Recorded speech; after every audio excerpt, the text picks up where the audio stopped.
Hola a todos, queridos alumnos de, sí, es de antropología, pero de ciencias de la comunicación ya de quinto semestre.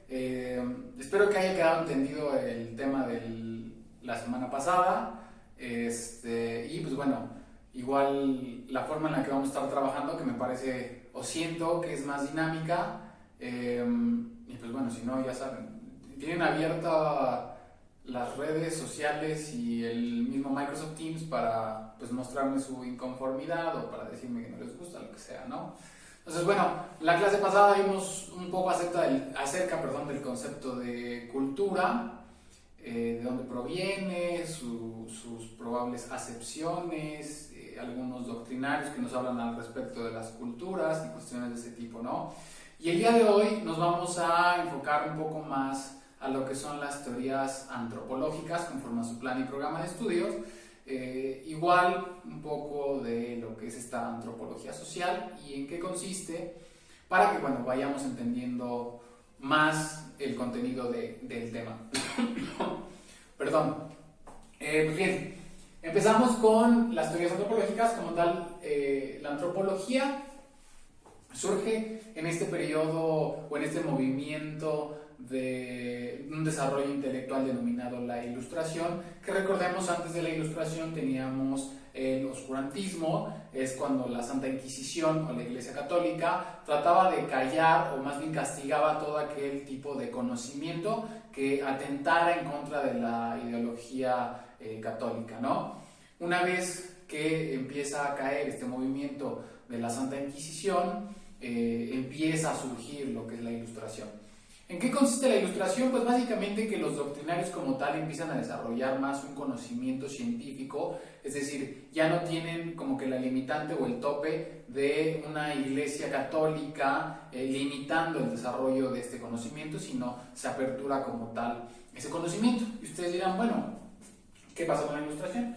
¿Qué tiene que ver aquí? Pues bien, tenemos estos tres pensadores que de alguna manera influyen dentro de lo que es la antropología y el estudio de lo que son las culturas, ¿sale? Tenemos a Jean-Jacques Rousseau, recuerden que él es francés, politólogo, filósofo, Adam Smith, que es considerado el padre de la economía, pero que obviamente también estudia un poco de lo que es la cultura y la sociedad, el desarrollo de la sociedad, para él poder determinar su teoría económica, que es actualmente conocida como el capitalismo. Y tenemos a Baron Montesquieu, que también es un francés, el cual también hace estudios respecto de el origen, el desarrollo de lo que son las culturas, ¿sale? En conjunto estos tres, para resumir y no entrar mucho a lo que es el movimiento de la Ilustración y los pensamientos de cada uno de ellos, tenemos que los tres llevan a un mismo punto, que nos dicen que la evolución es unilateral. ¿Qué significa esto? Pues básicamente unilateral. ¿Qué significa esto? Pues básicamente que la evolución es una sola línea, la cual siempre va hacia el frente, no tiene variantes respecto de la evolución, es decir, una evolución no se puede ir o no se puede como que modificar en alguna vertiente de evolución retrasada, evolución avanzada, no. Una vez que cualquier sociedad o cultura está envuelta en evolución, siempre va a seguir la misma línea, y esto va de la mano con las diferentes teorías antropológicas que les voy a desarrollar a lo largo de este tema. ¿Sale? Nos dicen ellos que la evolución de las culturas significan progreso. ¿Por qué significan progreso? Porque bueno, empezamos desde que es el inicio de la humanidad, cómo es que se ha ido desarrollando todas las culturas y cómo hemos llegado a un punto en el cual empezamos con culturas o sociedades las cuales apenas buscaban, no sé, el fuego, el descubrimiento del fuego, y cómo es que hasta el día de hoy pues la cultura o la sociedad como tal pues tenemos un desarrollo tecnológico tremendo. Hoy en día no solamente hacemos fuego frotando, no sé, dos piedras o frotando una rama, sino ahora ya tenemos 1000 formas de poder producir fuego. Lo que menos se nos dificulta ahora es poder producir fuego, ¿sale? Nos dicen que es una unidad psíquica. ¿A qué se refiere con una unidad psíquica? Que todos los humanos nacemos con un mismo pensamiento, con un cerebro que nos va a guiar a lo largo de nuestro desarrollo, de nuestra cultura como tal, ¿sale? Y nos dicen que el poder del cambio de las culturas reside en el mismo ser humano y no en un dios. Recordemos, la premisa de la Ilustración es eliminar todo lo que tenga que ver con la Santa Inquisición o cualquier movimiento que atente en contra del conocimiento científico o del conocimiento que no sea religioso. Por eso nos dice que el poder del cambio de cada cultura, es decir, de cómo se va a desarrollar o de las características que va a tomar, no versa sobre una decisión divina, sino sobre ciertas características que los mismos individuos van a desarrollar, pero a través de su ser racional, es decir, de su raciocinio como tal. ¿Sale? Entonces, bien, esta es la primera parte en cuanto a lo que es la Ilustración. Después tenemos el origen del individuo, la antropología social. La antropología social, ya como tal, como una ciencia, surge posterior a lo que es la Ilustración.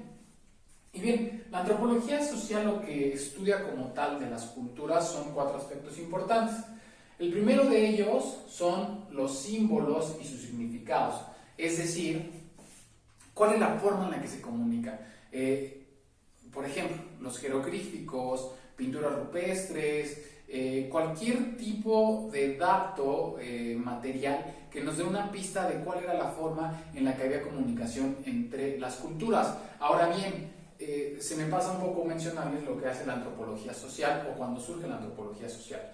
La antropología social surge por la necesidad de estudiar culturas que ya se habían extinguido o que estaban en vías de extinción. Las culturas que ya se habían extinguido, la antropología social lo que busca es conocer sobre de ellas, es decir, cómo iniciaron, cómo se desarrollaron y obviamente cómo se extinguieron. Las que están a punto de extinguirse, la antropología social, lo que trata de responder es cómo hacer para que estas culturas no desaparezcan y se preserve esa riqueza cultural de esos pueblos, ¿sale? Entonces, bueno, el primer punto, les digo, es a través del estudio de los símbolos y significados, que tiene que ver con las cuestiones materiales a través de la cual se expresa algún tipo de lenguaje, ¿sale? El origen del individuo, es decir, de dónde viene, su raza, quiénes son sus antepasados, a qué se dedicaban sus antepasados, ¿sale? También estudia lo que es la estructuralidad, la sociedad y la política. ¿Por qué estudia la estructura? Pues básicamente porque cada cultura o cada sociedad se ha conformado en diferentes formas de estructuras. Un ejemplo, el patriarcado, el matriarcado, los señores feudales. Entonces, la forma en la que se integra un grupo determinado, puede ser muy chico o puede ser como tal una población, un estado o una ciudad, es parte del estudio de la antropología social para conocer por qué o cuáles fueron las necesidades que llevaron a los individuos de ese pueblo a conformarse en esa estructura.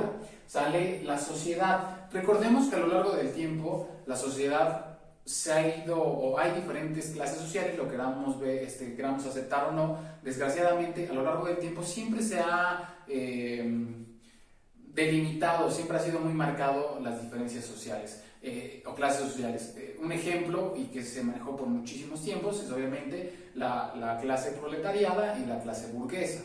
La clase burguesa, los que tenían el poder económico, es decir, empresarios o personas que poseían la riqueza y que de alguna manera podían generarle riqueza a otras personas, ¿sale? Y la parte proletariada, pues, siempre ha sido la mano de obra, es decir, las personas que se encargan como tal del trabajo duro, es decir, de la herramienta, de cuestiones de ese tipo, ¿no? Y finalmente lo que estudia es la discriminación social. Suena raro, pero la antropología social busca determinar o estudiar por qué dentro de un grupo específico de personas existe la exclusión a individuos de ese mismo grupo social. Literal es por qué a las personas se les discrimina de ser parte de un grupo que ya está conformado, o por qué de un grupo que ya está conformado y había una persona que es 100% aceptada dentro de ese grupo, ¿por qué la van a excluir o por qué es excluida? Es decir, ¿qué aspectos fueron los que influyeron? A lo mejor su comida, a lo mejor que no se expresaba en el mismo lenguaje, las creencias, la orientación sexual. Bueno, la antropología como tal busca o estudia este conjunto de elementos para poder entender por qué se está extinguiendo una cultura o por qué se extinguió una cultura, ¿sale? Entonces, de ahí nos lleva a lo que son las teorías como tal antropológicas, que se dividen en el evolucionismo, difusionismo y el particularismo histórico, ¿sale? La primera de ellas, el evolucionismo, que fue desarrollada por Herbert Spencer y por Lewis Henry, lo que nos establece es que cada cultura va a seguir un mismo, bueno, todas las culturas van a seguir un mismo proceso de evolución, pero que dicho proceso de evolución va a ser en diferentes tiempos. ¿A qué me refiero? Dependiendo de la experiencia individual de cada cultura, es la rapidez o la lentitud con la que van a pasar esta serie de procesos para que sea una cultura civilizada o una cultura como la que actualmente conocemos o como una cultura rica, si así lo quieren ver, es decir, una potencia.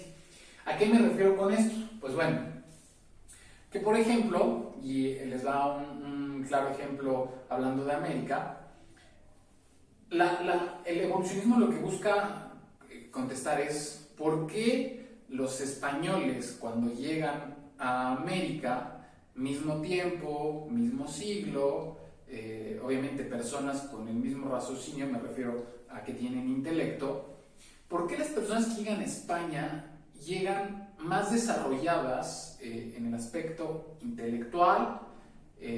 Bueno, para algunos eran más intelectuales que los mexicas, los aztecas, para otros no, lo dejamos en lo que sea, ¿no? ¿Por qué vienen con armas más desarrolladas que los mismos mexicas? ¿Por qué tienen a lo mejor ellos un conocimiento más especializado en lo que es la ganadería? Y caso contrario, ¿no? ¿Por qué los mexicas tenían un conocimiento especializado en hacer acueductos para regar su agricultura y por qué eran tan buenos en la agricultura? Es decir, nos dice que cada sociedad, cada cultura atraviesa pues el mismo proceso, pero unos se desarrollan más rápido que otros, obviamente dependiendo de cómo es que se adaptan al medio ambiente o a las características en las cuales viven, ¿sale? Ellos dos, bueno, principalmente Lewis Henry, nos establece 3 etapas en las que él nos dice que toda sociedad, toda cultura forzosamente pasa por esas etapas. ¿Y cuáles son las etapas? Pues nos dice, bueno, todas las culturas desde que iniciaron, desde la creación del hombre o desde que surgió el hombre o desde el inicio del hombre, aparecen con el salvajismo. Y pues en el salvajismo como tal es la época o es la fecha, por así decirlo, donde los seres humanos hacen o inventan lo que es el arco, lo que es la flecha, a eso se refiere la F, arco, la flecha, la recolección de frutas y el descubrimiento del fuego. Entonces nos dice que el salvajismo es esta etapa en la que los seres humanos o las culturas regadas en todo el planeta Tierra, pues empiezan a descubrir esta parte. Y entonces nos dice, pero hay algunas que lo hacen más rápido que otras. ¿Por qué? Por ejemplo, en Europa hace un frío de la fregada, que es lo que lleva a la necesidad de las personas de ver cómo pueden producir fuego. Entonces esas personas en su necesidad se desarrollan más rápido o encuentran más rápido la forma de hacer fuego, encuentran más rápido cómo cazar a través del arco, la flecha, y entonces estas personas de Europa que tuvieron esa necesidad, por la misma necesidad y porque tenían que sobrevivir, es que realizan o desarrollan este tipo de tecnología, y por eso es que ellos están más avanzados que a lo mejor en la misma época, pero en diferente lugar, tenemos a lo mejor a gente en América, ¿no? Que por las condiciones geográficas de América, a lo mejor más a lo que es Centroamérica o Sudamérica, que es más tropical el clima, no había tanta necesidad del fuego, una porque no tenían, digamos que frío, que es principalmente por lo cual lo hacían, y otra porque el tipo de suelo se presta para lo que era la producción de